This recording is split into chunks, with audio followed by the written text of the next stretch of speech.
Muito boa tarde a todos. Sejam bem-vindos a esta sessão de conversa em torno do mais recente romance de Afonso Cruz, sinopse de Amor e Guerra.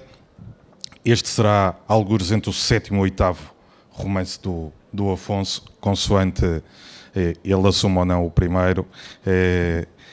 A doutrina divide-se. E é um romance muito interessante porque nos leva a acompanhar a vida de dois jovens, o Theobald Thomas e a Bluma Bauman, cujos nomes podiam ser de protagonistas de histórias de banda desenhada, porque no universo Marvel eles têm o primeiro e o último nome têm a mesma letra e, portanto, há toda essa dinâmica, e estes podiam ser perfeitamente super-heróis do amor ou da guerra, porque são dois jovens que se conhecem antes mesmo de terem consciência disso, muito pequeninos, numa fotografia, vão crescendo lado a lado com maior ou menor distância, até que se apaixonam, e a partir daí temos como convém num bom romance, uma crise que vai levar as suas vidas a dar uma grande volta.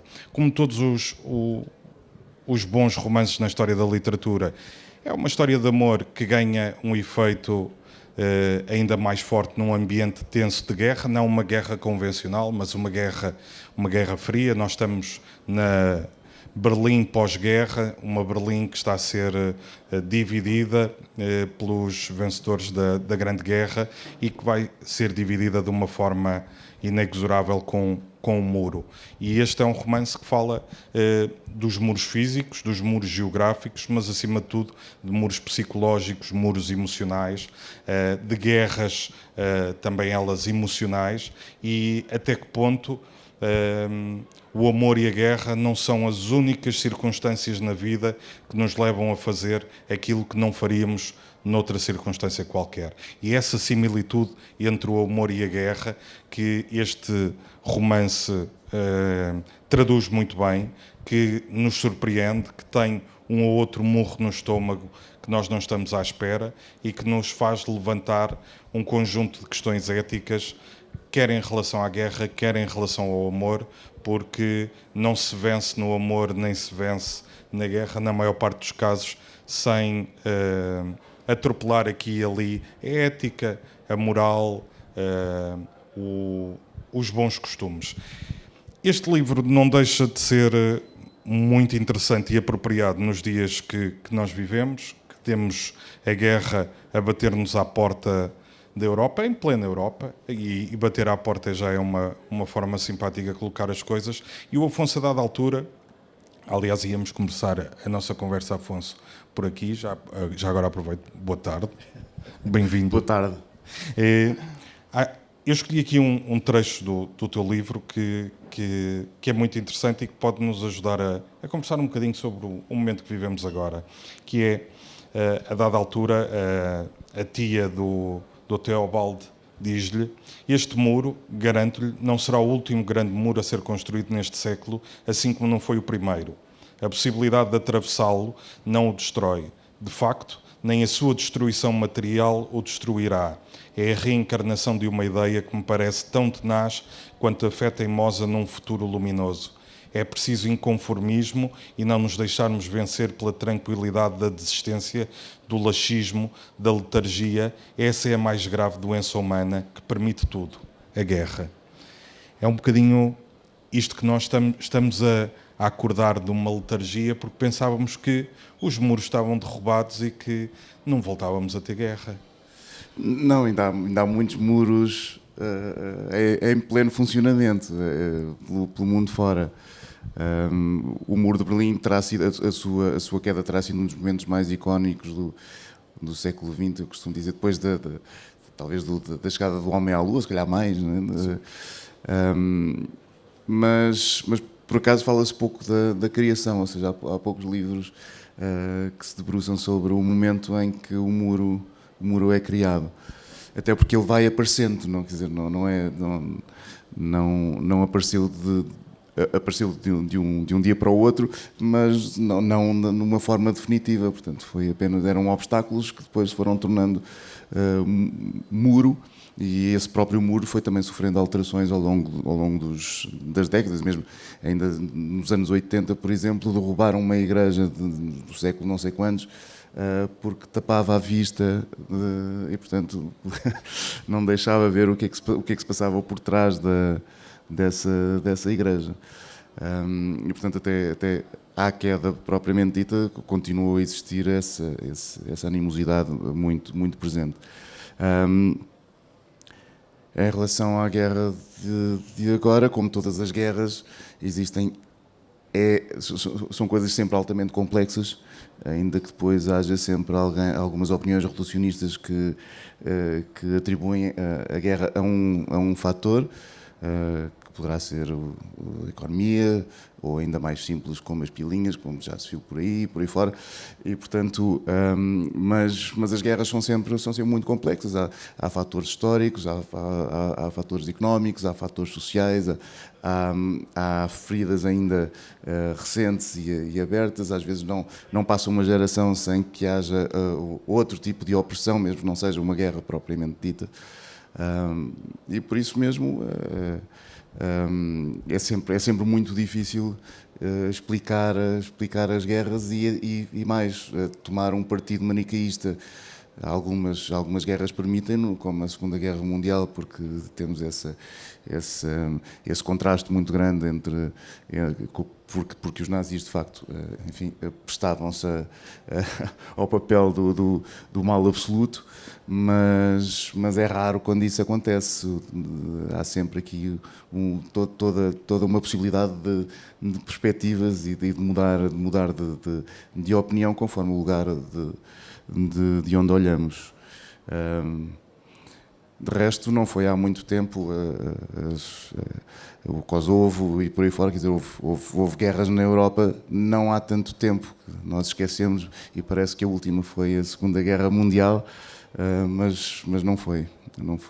Tivemos a desintegração da Jugoslávia e inevitavelmente o Kosovo, que nos marcaram, mas agora estamos a regressar para um capítulo que tem muito a ver com os teus dois últimos romances, que é a questão da geografia, a influência que o espaço marca na vida das pessoas e como nós podemos ser condicionados e condicionar o território que habitamos.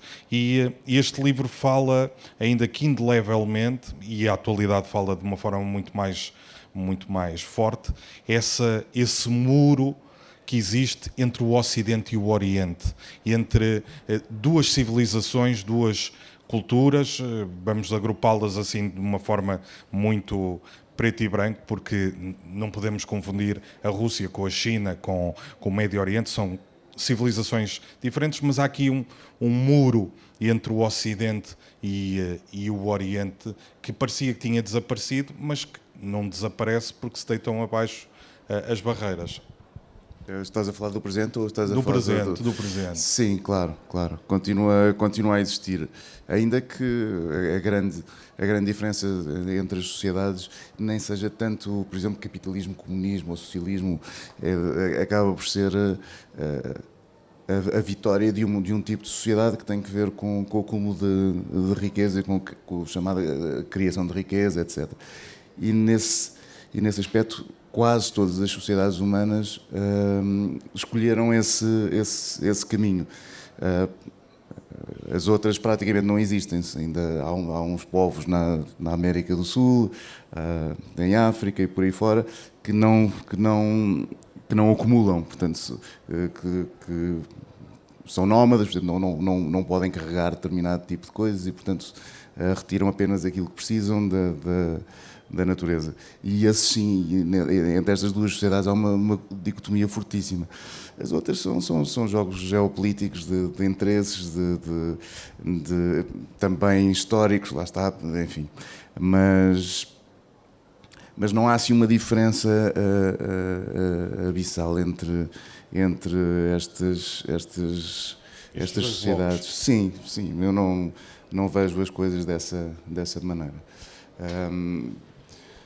Claro que o problema do leste, se nós criarmos a dicotomia Oriente-Ocidente, o leste da Europa sempre foi aqui uma zona porosa em que confluem uma série de culturas, enfim, o Império Otomano, a criação depois de alguns países muito recentes, as fronteiras que se alteram rapidamente, algumas que são muito artificiais, depois há minorias em determinados locais, há alguns conflitos que depois acabam por ser aparentemente religiosos, mas que não há justificação real para tanto ódio se pensarmos apenas na religião. Eu, por exemplo, uma vez na Croácia, a falar com um ex-condutor de tanques, ele estava a falar de outra pessoa, por exemplo, um sérvio, e dizer que eu sou católico, o outro é ortodoxo, como é que é possível nós alguma vez nos entendermos? E a realidade é que entre o catolicismo papal, a Igreja de Roma e as várias igrejas ortodoxas, a diferença é muito pequenina, quer dizer, não estamos a comparar propriamente taoísmo com judaísmo ou com outra coisa qualquer. São duas religiões que têm o mesmo Deus, cultuam os mesmos, alguns santos em comum e por aí fora. É verdade que o cisma é muito pequenino porque eles separaram-se por causa de uma palavra, do filioque. Porque a determinada altura os bispos latinos acrescentaram uma palavra que dizia que o Espírito Santo também provinha do Filho, e os bispos orientais acharam inaceitável. Claro que havia muito jogo político, uma vez mais, e inaceitável que fosse assim, porque então Deus Pai não era omnipotente, não era perfeito já por si, porque precisava que o Espírito proviesse também do Filho, não somente dele. Mas a partir daí a Igreja separa-se um pouco.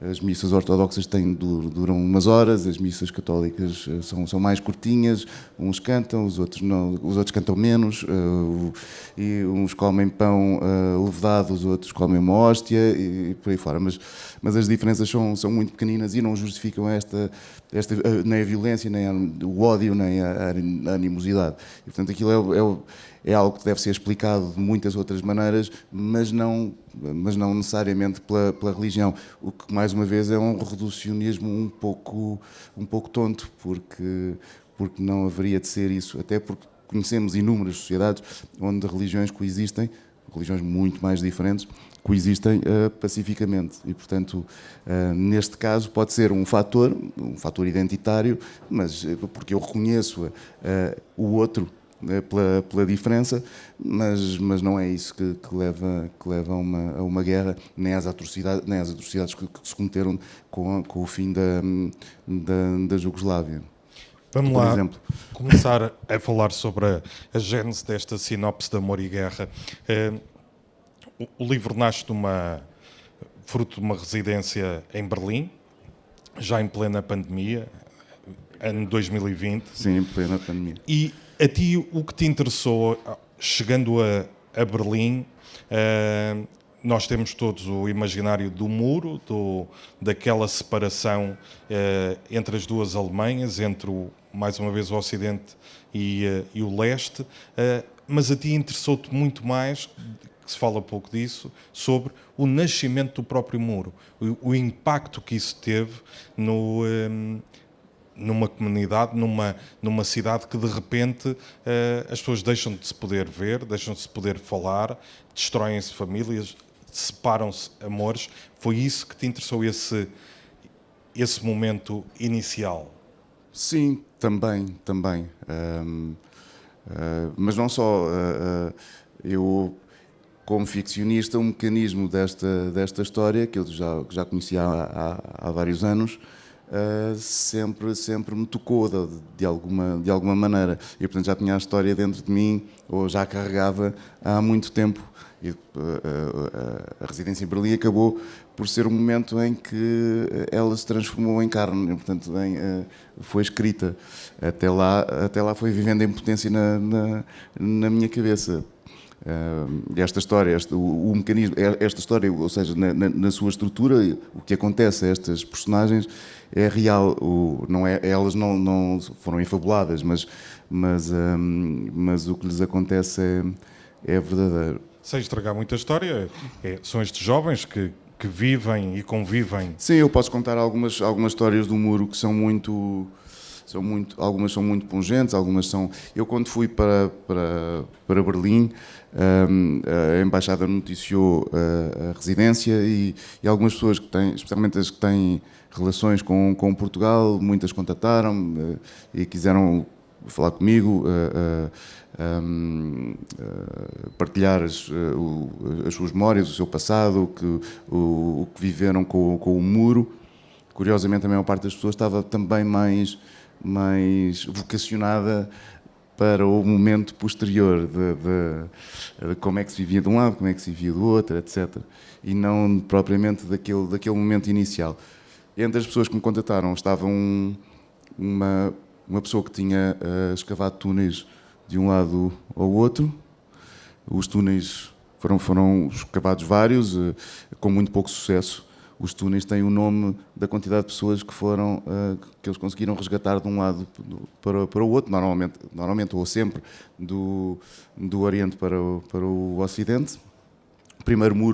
O primeiro túnel, creio que foi patrocinado por um canal de televisão americano. Sim. E com o dinheiro que ganharam desse patrocínio conseguiram escavar ainda outro muro.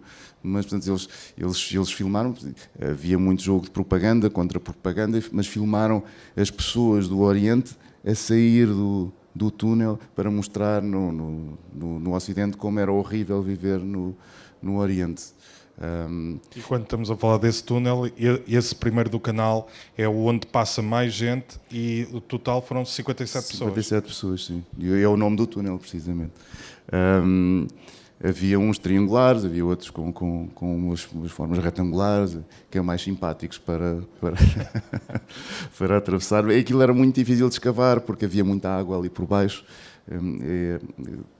Se ficava muito perto dos alicerces das casas, poderia haver problemas com canos, e por aí fora. Depois tentavam escavar um pouco mais abaixo, etc. E essa pessoa que conheci, ele teve um caso, não vou dizer que é típico, mas que corresponde a algumas histórias do muro. Ele foi com a namorada ao cinema no lado oriental. Eles viviam nos setores ocidentais, num dos setores ocidentais, portanto era francês, inglês,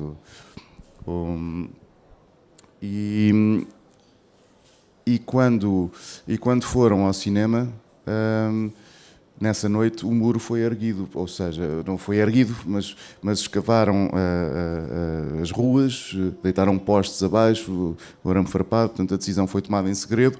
Foi uma surpresa para toda a gente, aliás, e para o mundo em geral, na verdade. E havia soldados então a defender essa barreira improvisada. Algumas pessoas ainda conseguiram saltar e fugir. Não foram assim tantas, mas outros, como este casal, por exemplo, ficou do lado oriental e já não conseguiram sair. E arranjaram maneira de tentar escapar pelos esgotos da cidade. Foram divididos em 2 grupos. Ele ficou num grupo, ela ficou no outro grupo. Ele conseguiu escapar, ela foi presa e ficou 5 ou 6 anos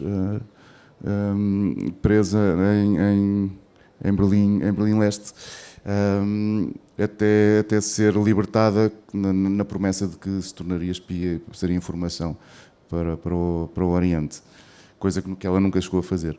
Mas é um dos casos de separação. E há uma outra história também extraordinária de um prédio que, ficando muito perto do muro, as pessoas subiam ao telhado. Sim, uma parte do muro, há uma rua que que os próprios prédios faziam de muro, e portanto as janelas de baixo e as portas foram fechadas, mas depois as pessoas começaram a saltar dos andares mais altos, e às tantas já do telhado. Às vezes havia lá bombeiros a agarrar nas pessoas, etc. Mas houve ali alguns momentos um pouco mais graves, quando pessoas mais velhas pulavam, mesmo que fosse só de uma altura pequena, ou, por exemplo, uma pessoa que morreu na queda, por exemplo. E, portanto, conheci também o Christian, que me levou a vários sítios de Berlim. Uma pessoa muito interessante, com um bom sentido de humor, uma pessoa jovial. Eu falo bastante dele porque acabámos por ter mais proximidade. E ele também a história de vida dele é muito impressionante, e também tem que ver com o muro, claro. Ele nasce em Dresden 2 dias depois dos bombardeamentos, que depois das bombas nucleares foi o episódio da Segunda Guerra Mundial que mais civis matou. E também este perpetrado pelos aliados, por isso também tem aqui uma zona cinzenta numa guerra que, como disse antes, foi muito maniqueísta, e que também levanta algumas questões. E portanto, Dresden foi completamente dizimada, eram cinzas, e estava tudo a arder, os ferros torcidos, etc. E ainda hoje, uma pessoa visitar Dresden, alguns edifícios foram reconstruídos, mas, por exemplo, há pedras da catedral, da igreja, que estão completamente pretas. Eles ainda aproveitaram algumas dessas pedras. E portanto não havia medicamentos, não havia hospital, não havia absolutamente nada. E ele diz que apanhou todas as doenças possíveis e imaginárias, perdeu a vista de um dos olhos, etc. Depois a mãe teve de fugir das tropas soviéticas, ele nunca mais a viu, e ficou do lado oriental. Quando cai o muro, aparecem 2 irmãos que ele não sabia que tinha, e levam-no ao cemitério ver a campa da mãe, que já tinha morrido uns anos antes. E, portanto, há aqui assim uma tragédia inerente em todos os níveis. E é muito curioso, porque na altura eu disse a Cris, eu gostava de publicar este texto. Primeiro publiquei no JL, a introdução, que serve de introdução ao livro, e perguntei-lhe se podia publicar, e ele disse-me sim, mas eu gostava de ler porque eu não queria parecer uma pessoa muito cinzenta, muito triste, e que aquilo não fosse tudo uma desgraça. Mas quando caminhávamos em Berlim, especialmente onde está aquilo que eu chamava a cicatriz do muro, porque ainda se vêem pedaços no chão onde é que o muro estava, e ele parecia uma criança a saltar de um lado para o outro, porque foi uma coisa que nunca pôde fazer. Então dizia, aqui estou no leste, aqui estou, dá um passo, aqui estou no ocidente. E portanto acabam por ser histórias muito impressionantes, pessoas, as tentativas, o modo como as pessoas conseguiam fugir, também alguma criatividade. E depois, do outro lado, é um pouco como os hackers, os vírus, os antivírus, cada um vai criando, vão inventando novas maneiras de superar e de conseguir o que pretendem. E claro, houve caminhões preparados com barras de aço para irem contra o muro quando ele ainda era de madeira ou de tijolo, mas ainda fraquito, e portanto conseguiam partir aquilo e andar em frente. Houve um que passou num carro descapotável, daqueles muito baixinhos, não sei se ele tirou o para-brisas ou o tornou móvel, mas passou por baixo da cancela uma coisa digna de James Bond, de um checkpoint qualquer, já não lembro que checkpoint é que é. Pois enfim, há uma história horrorosa, muito, que é um casal já mais tarde que não queria viver, não queria que tem um filho, é um casal novo de 19, 20 anos, tem um filho, não queria que o filho crescesse do do leste e decidem fugir e vão dentro de um caminhão. Ela põe-se dentro de um barril com o filho, ele noutro barril ou num contentor e quando passam a fronteira acho que nos checkpoint de Bravo, a criança, ela tem medo que a criança chore e tapa-lhe a boca. Mas a criança estava com uma otite e ela não fazia ideia, então ela tinha o nariz entupido. E quando chegaram ao outro lado, portanto a fuga foi bem sucedida, mas quando chegaram ao outro lado a criança estava morta, uma criança com 1 ano. E eu não imagino o que é que isso afetará a mãe, por exemplo.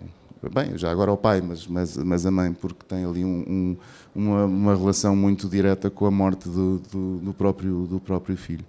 E, portanto, o que eu quero dizer com isto é que, na verdade, existem muitas histórias, muitos pormenores, muitos detalhes, e é tudo, de facto, muito, muito complexo.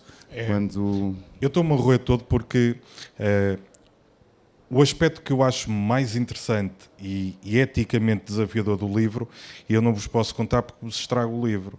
E, portanto, este é um daqueles bons livros para conversar com amigos que o tenham lido, porque tem ali uma questão ética muito importante. Mas eu vou esquecer isso e vou levar isto para a questão do amor. Falamos muito aqui da componente de guerra, mas a componente do amor que é importante e a forma como tu a trabalhas, que é, nós temos a ideia de que, e repetimos isso, é um clichê, o amor e o ódio estão os termos opostos, estão opostos que se tocam. Tu traduzes aqui mais por o amor e a guerra, não tanto o ódio, a guerra. Sim. Porque a guerra é tal como o amor, não é uma ideia, é algo de concreto, algo que acontece e que tem participantes. Estão em polos opostos que se tocam. E tu traduzes muito esta questão do amor ser também um espaço de conflitos e de onde tudo é possível. Claro, e nem sempre é bom, não é? Podemos amar uma ideologia horrorosa, não é? Podemos e também podemos odiar uma ideologia horrorosa e, portanto, e nesse caso é melhor odiar do que amar. E portanto não é taxativo que o amor seja necessariamente bom, até porque as virtudes não são boas nem más sozinhas e portanto se considerarmos o amor uma virtude, não faz parte das 4 virtudes cardinais, mas se o considerarmos uma virtude, esse mesmo amor precisa de uma série de outras coisas e lá está, precisa dali de um raciocínio ético, pelo menos, ou de alguma coisa que o sustente, de modo a que seja ou possa ser considerado uma virtude. Por isso, a justiça, a força, a coragem, a prudência e a temperança andavam sempre de mãos dadas, porque é um pouco como a exaltação da liberdade enquanto princípio, o que está muito bem, mas se eu der liberdade absoluta a um canalha, dou liberdade absoluta para ele ser canalha. E, portanto, é preciso que ele tenha algum princípio ético para que não use a liberdade de uma maneira que nós consideramos boa. E claro, o amor também tem esta complexidade e é também muito poroso. Por vezes nós fazemos uma coisa que é boa e má ao mesmo tempo, outras vezes que é considerada má por algumas pessoas, mas boa por outras e por aí fora. E é de facto difícil tirar aqui uma conclusão. Sobretudo, quando falas do amor e do ódio, sobretudo são emoções muito extremadas, são emoções que facilmente nós imaginamos uma pessoa dar a vida por alguma coisa, quer seja por vingança, porque odeia determinado tipo de... ou por amor, porque gosta tanto que é capaz de fazer coisas muito pouco éticas para nós temos isso. Temos isso amor. Em Portugal com violência doméstica, violência no namoro, que muitas das vezes está embrulhada exatamente nessa gestão muito mal resolvida do que é amar e que o amor leva a esse extremo de maltratar, de matar. Doentia, tem que ver com posse também, etc. Muitos dos nossos conflitos têm também que ver com propriedade e com a instrumentalização do outro, porque de repente se alguém se torna propriedade, ele fica logo automaticamente um pouco desumanizado ou bastante desumanizado e por isso mesmo é sujeito a uma série de coisas que antes não estava. Mas há depois, além do problema, e nesse trecho que leste é apontado, há o problema da indiferença, porque também é muito perigosa. Ou seja, há o perigo do amor, há algum perigo, há perigo no amor e há perigo no ódio, ou seja, há perigo nas emoções e no modo como elas nos fazem agir ou nos podem fazer agir, mas também há muito perigo na falta de emoções. Se eu não me relaciono com o outro, não consigo ter um mínimo de empatia pelo outro, se nem sequer penso nisso. E neste livro falo muito também mas abordo o julgamento do Eichmann, que é um pouco essa ideia, porque esperavam especialmente os judeus e os israelitas em particular que o Eichmann fosse, porque matou milhares de judeus, fosse um monstro, e de repente o homem que está ali à frente deles é uma pessoa como qualquer outra. E isso, na verdade, foi bastante mais, inicialmente, difícil de compreender e depois, se calhar, um pouco assustador, porque mostra que, de facto, o mal não é perpetrado por pessoas especialmente más, especialmente monstruosas, mas por qualquer pessoa que, em determinados contextos, ou porque teve um passado específico, ou que são colocados numa circunstância especial, acabam por ser... E nós vivemos isto há coisa de mês e meio, quando de repente muita gente em Portugal ficou surpreendida que houvesse 400 mil portugueses que votassem num partido extremista. Claro. Sim, e não são 400 mil malucos. Claro. Esse ainda é outro problema acrescido. Mas por outro lado também há alguma esperança nisto, porque estes momentos que são emotivos, ou seja, que levam determinada pessoa a fazer determinada coisa muito má, que é diferente do papel burocrático que tinha o Eichmann, não é? Que assinava os papéis e os judeus morriam, mas quando é catártico e tem este papel, tem esta carga emocional, também é verdade que é aqui que nascem os heróis. E há, por exemplo, aquele estudo muito conhecido do Philippe Zimbardo, em que ele põe uns estudantes da universidade, uns a fazerem o papel de carrascos e os outros de prisioneiros. Prisioneiros e os outros de guardas prisionais e de repente uns tornam-se realmente uns carrascos e os outros as vítimas. E em poucos dias aquilo descamba e já há pessoas a chorar e ali uma violência gratuita e de repente isto é o próprio pesquisador, o investigador a falar disto, que diz ali, e a determinada altura entrou uma mulher por ali adentro e disse: vocês estão todos loucos, vocês têm de parar imediatamente com isto. E ele casou-se com ela. E portanto há assim um momento em que também podem aparecer, nestes contextos, também podem aparecer heróis.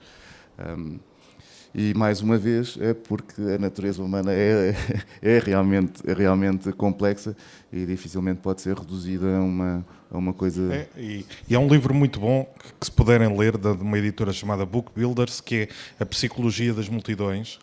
É qualquer coisa que foi escrito há 135 anos e que, se forem ler hoje o livro, ele saiu há meia dúzia de meses, e é muito interessante porque, escrito há 135 anos, vocês vão identificar ponto por ponto como nós nos comportamos nas redes sociais, nas manifestações, que determinados atos e determinadas coisas que nós individualmente nunca admitiríamos fazer, se estivermos em grupo e se estivermos numa multidão, aceitamos, porque aquilo que nos une é o mínimo denominador comum, é o instinto mais básico e mais primário.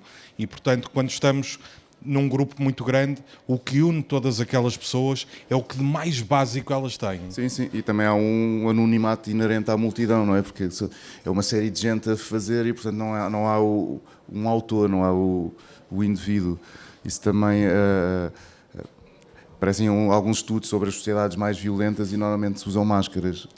Exato. Como a nossa. Não são destas máscaras. Mas sim, e nós verificamos isso, por exemplo, nas redes sociais. As pessoas dizem coisas nas redes sociais que jamais diriam cara a cara ou diriam na rua. As pessoas entram num carro e são perfeitamente capazes de insultar outra pessoa porque passou à frente, mas quando estão a andar no passeio não andam o tempo todo a gritar insultos e a chamar e a insultar a mãe dos outros, não é?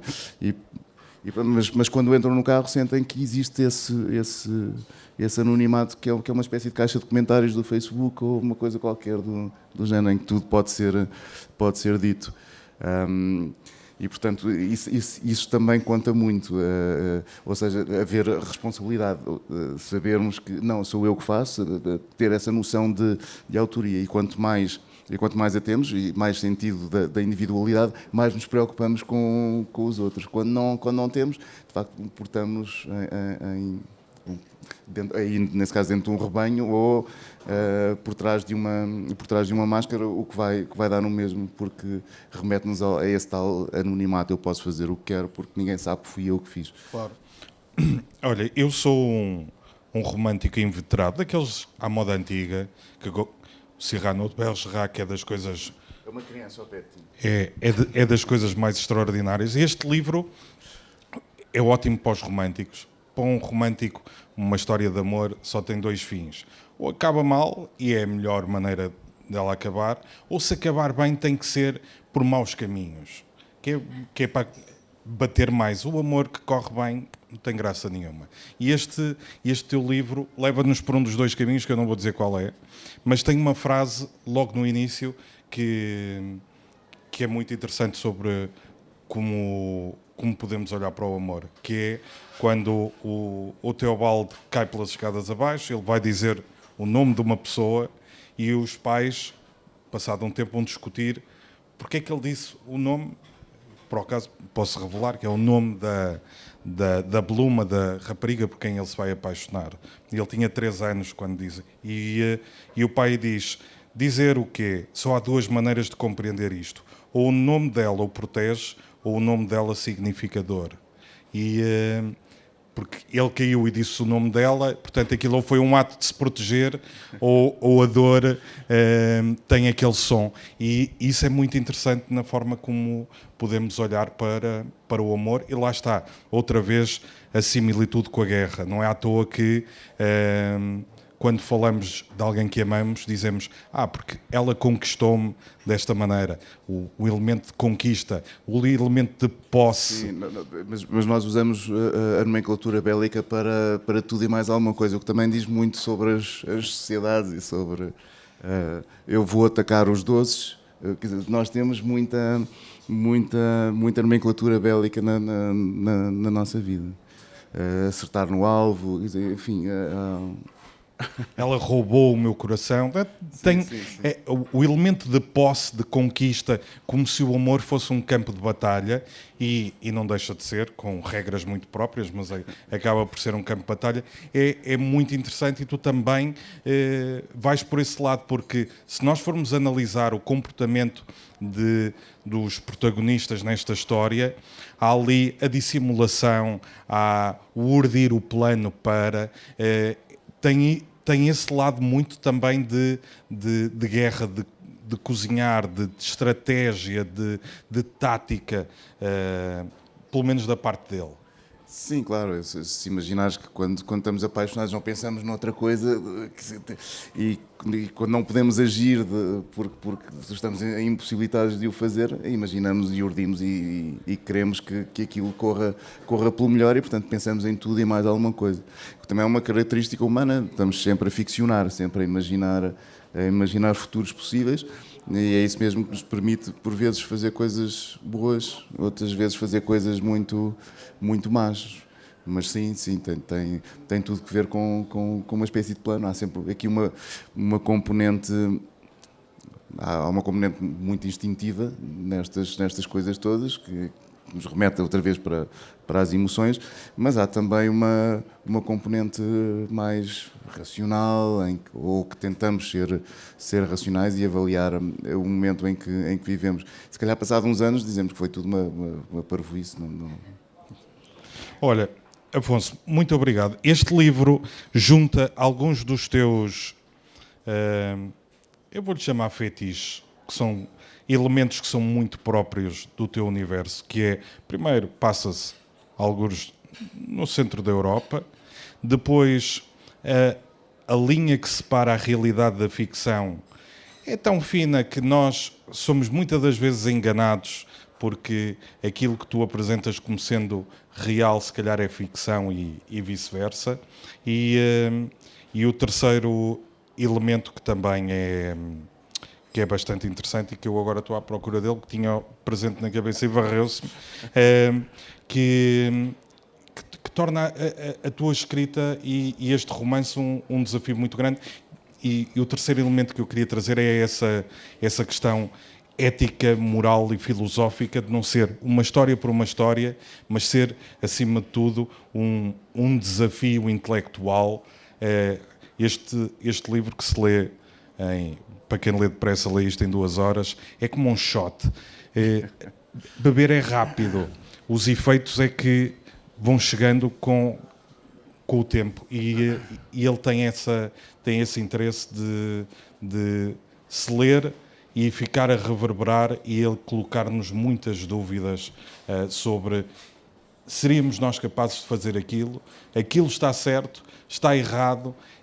É muito, muito interessante, e é isso que eu gosto muito também nos teus livros. Sim, eu também gosto muito de ter zonas cinzentas, porque são as que colocam questões, obviamente, porque as outras não colocam questões, nós já sabemos exatamente de que lado é que estamos e que resposta devemos dar a determinados problemas. É precisamente quando elas se misturam de maneiras mais ou menos homogéneas que